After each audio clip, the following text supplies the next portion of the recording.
Batting against fast bowling, tips from former Indian cricketer Deep Dasgupta.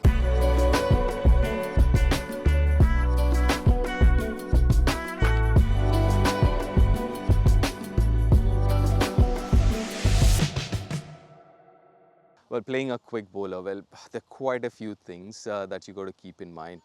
Number one, obviously, we spoke about the trigger movement. Just make sure that you finish with whatever trigger movement you have, whether it's front foot press or back and across, whatever it is, you finish before the ball is delivered. So it's very important in your mind you practice the trigger movement as soon as you see your bowler, because every bowler has a different action. Somebody would have a bigger jump, somebody wouldn't have a jump.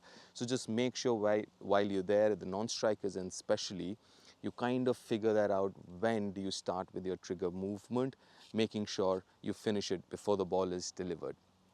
The other important thing, especially against quick bowlers, when the bowler's running in, let's say the bowler's got a longish run up, 15, 20 yards. I've seen a lot of batters who start focusing as soon as the bowler starts running from the top of his mark. And what happens is our concentration span is very, very short. So once the bowler starts and you're 100% focusing on the ball, chances are by the time he reaches or he delivers, you've lost your 100% concentration. So for that, what you can do is, yes, you're there, you're ready for the bowler when he starts running, but you're not, let's say, 100%, you're like 95, 90%. But just before he reaches his delivery side, that's when, and you can kind of align it with your trigger movement, that's when you get 100% ready. That's when you're like, you're absolutely ready to face the ball.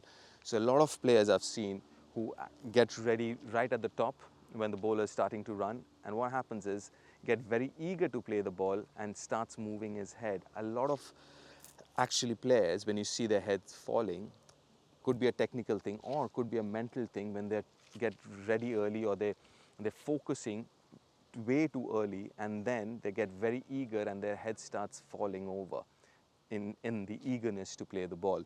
So yes, you start focusing, but not 100%. You start absolutely 100% concentration in roughly when you're starting your trigger movement, when the ball is somewhere near his delivery stride, or in his rather delivery stride.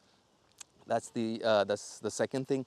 The third thing is, I've seen a lot of players who are a little hesitant in deciding whether to go on the front foot or the back foot, because listen, anything too short, it's easy to decide, you pick it up early, right? Anything too full, again, you can see it, it's comparatively easier. It's that middle length, right? 6 meter, 7 meter length, the in-between length, or the good length as we call it, that's where the hesitation happens. Now this is what I would suggest is, take a call early, whether it's front foot or back foot.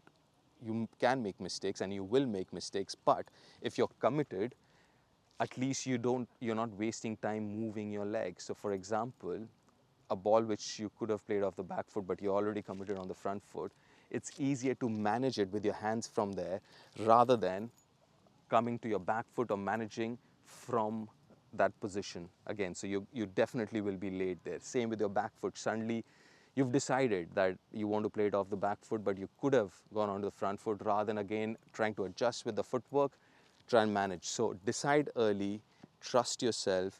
Don't worry, your hands will do the rest of the job, even if you've got the length wrong with your footwork.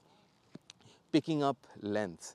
Well, we keep talking about picking up length early. Now, how do you do that? There are different ways of doing it. One of the best way of doing it is obviously watching the release. Watch the release. You get a lot of clues when you watch the release. Watch the seam of the ball, the release, when the ball's being released, whether it's an outswing, in swing, which side is the shine.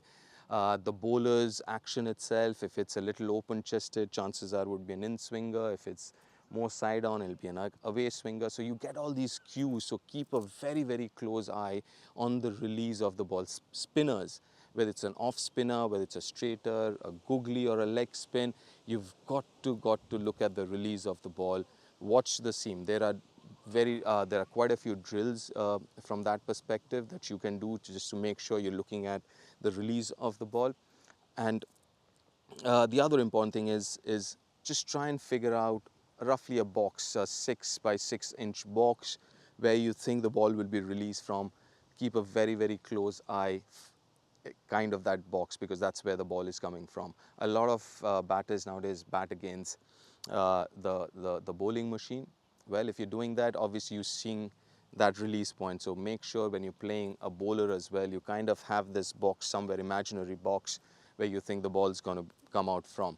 So those are the things that you got to keep in mind in terms of picking up length early and adjusting if you have made a mistake, which you will. Everyone does.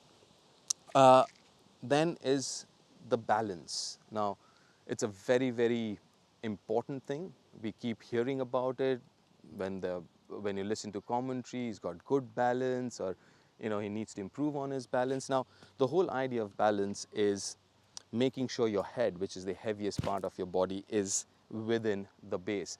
The moment your head goes outside the base, whether it's of the back foot or front foot, you will be disbalanced, right? So making sure that box that you've created with your legs, with your footwork, your head stays within that box. The moment it goes outside the box, offside, leg side, behind, wherever, chances are your legs will move.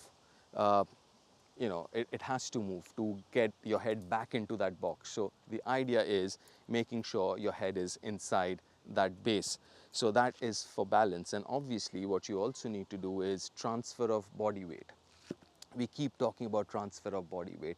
Now, the whole idea is you can keep your body weight behind and still play with your hands, but in this age of power, you need every bit of power possible when you're hitting a shot. So the idea is to get your body behind. So it's very important at the point of impact, your body weight goes in front if it's of the front foot. Back foot. A lot of people make this mistake of the back foot is the body weight, they take their body weight on the back foot. So moment your body weight completely goes on the back foot, and especially on the heel, you'll always be under the ball. You can never get on top of the ball, right?